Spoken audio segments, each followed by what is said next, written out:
where the competition is hotting up. Now Dr. Hillary's left, there's no telling who's going to be at the bottom of the leaderboard. Next up, and it's been a good week for our EastEnder, not only has she been doing very well in training, but she didn't kill Archie. It's Danniella Westbrook.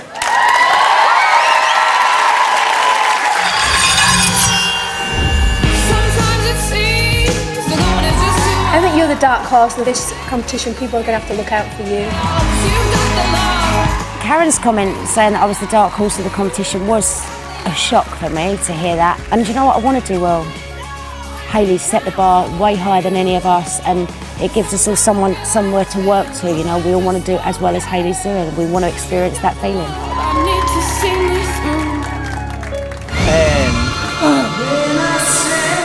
Our piece of music this week is the fabulous Dusty Springfield. She was quite a dramatic type of character and a big, vivacious character, so we decided to go along those lines. She's got to sort of get the melodrama and the using the hand and the deep breaths and the sigh. And good. We kind of set ourselves characters for this number, and she's kind of this awkward, crazy girl. And he's completely and I'm completely oblivious to who this girl is, and it's just until she just suddenly attacks him on the arse one day. That's the idea. Now I'm going to cross in front of you. No. But Daniella's routine is a lot more than just getting into character. Keen to keep improving, she's taken on the float spin. Jane showed it to me and I was like, okay, I'm face down facing the ice, and obviously with my previous history of having my nose rebuilt and stuff, I was always a bit concerned about doing something where my face is so close to the ice. There you go. If I should have an accident, you know, if my nose breaks, they won't be able to reset it. I just need to concentrate on the night and make sure I lift up. This Sunday night, from Matthew and I, you're going to see some drama, some action, some comedy, and maybe just a little bit of danger with that last spin. Skating to You Don't Have to Say You Love Me, please welcome onto the ice Danniella Westbrook and Matthew Gonzalez.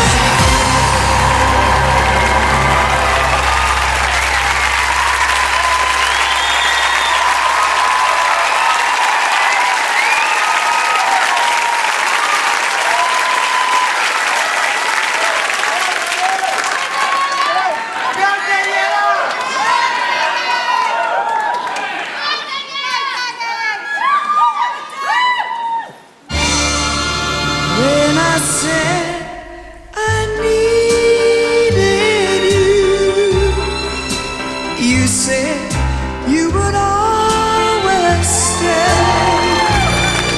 It wasn't me who changed, but you. And now you've gone away.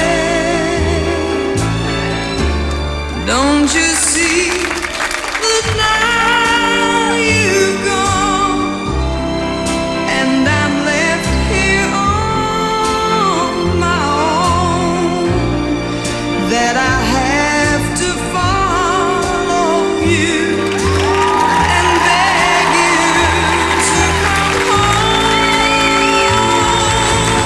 You don't have to say you love me, just be close at hand. You don't have to stay forever, I will understand. Believe me,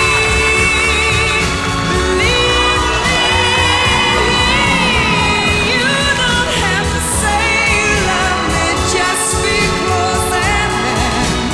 You don't have to stay forever, I will understand. Believe me.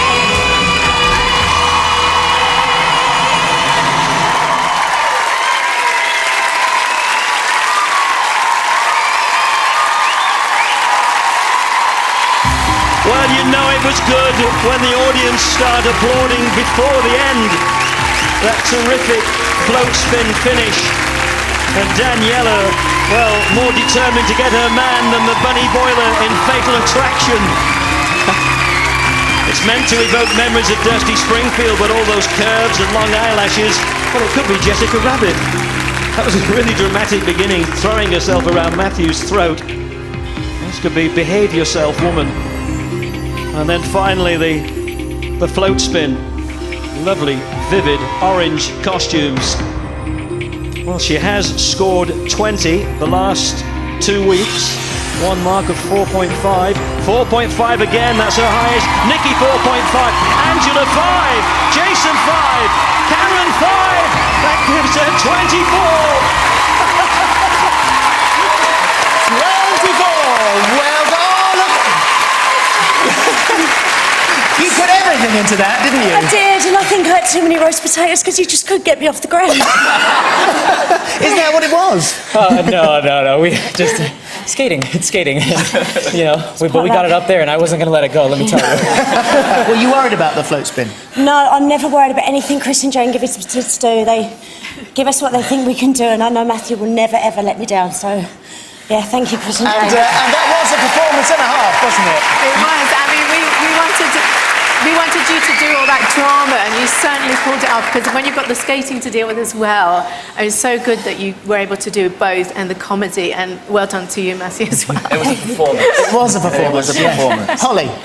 That was just fantastic. I've never seen anything quite like that on Dancing on Ice. Angela, you seem to love it. I absolutely loved it because you told a story with real drama and passion. Your transitions were wonderfully smooth. You remained graceful and elegant throughout. Those lifts were just amazing. And at the end, when we couldn't get you off the ice, we were willing you to get up off the ice. And you had great use of your head. I loved the way you used the head. Great dancing technique as well as good skating. Thank you, Angela. So, Nikki, obviously the performance was incredible, but did the skating let her down, or was that equally as good? A lot of the skating is good because you're covering the ice well. I would ask you if you could, when you do the crossovers, make sure your feet do cross over. Okay. And you were going to cross both ways, but then you just stayed on 2 feet, I thought, in front of me here. And all those little bits add together. But overall, it was super. I did take off 0.5 because you couldn't get off the ground at the end. A little but bit heavy, Nikki. I'm not as I would young love as to have given you a 5, but it was a superb performance. You really had me. Well done. Jason, a rarity, a 5 from you. You know, Danniella, what most impresses me about you is your attitude. You know, this is exactly what we are looking for in contestants, to go all the way. And you will give everything a go. That was a fully committed performance, even if at times slightly psychotic, which was absolutely right. I mean, the lifts were fantastic, smooth transitions. I mean, you were committed all the way through. And even at the end there, I mean, it would have been a 5.5 for me. It was that good. Wow, thank you very much. I bet that feels good, doesn't it? That means a lot, it really does. Fantastic. Well, if you don't want Danniella to spin out of the competition, then vote for her when we open the lines at the end of the show. Danniella and Matthew!